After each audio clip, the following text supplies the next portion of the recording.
Huy! Ano yan? Alam niyo ba na may isang numero na umuulit sa halos nakikita natin? Mula sa ugali, sa daan, hanggang sa kalikasan at barko. Pare-pare ito ng pattern katulad na lang ng golden ratio.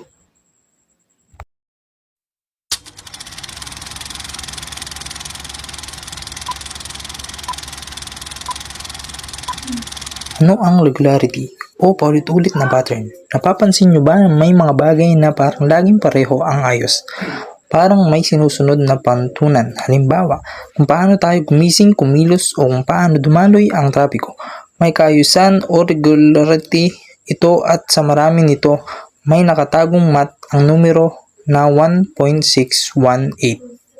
Fibonacci at Golden Ratio. Nagsisimula ito sa Fibonacci sequence 1, 1, 2, 3, 5, 8, 13. Bawat numero ay kabuuan ng dalawang nauna. Kapag hinati mo ang magkasunod na numero, ditong palapit na palapit sa 1.618. Ito ang pattern na paulit-ulit na lumalabas.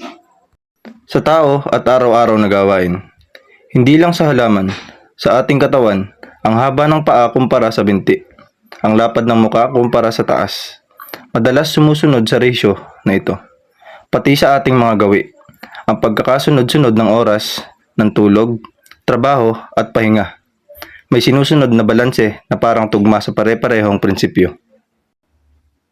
Sa transportasyon at barko, pati sa daan at sasakyan, ang disenyo ng kalsada, ang hugis ng kotse, at lalo na sa barko. Ang hugis ng katawan ng barko, elise at tulay, ginagamit ang ratio na ito para maging matibay, mabilis at balanse. Paulit-ulit itong ginagamit dahil subok na ng panahon.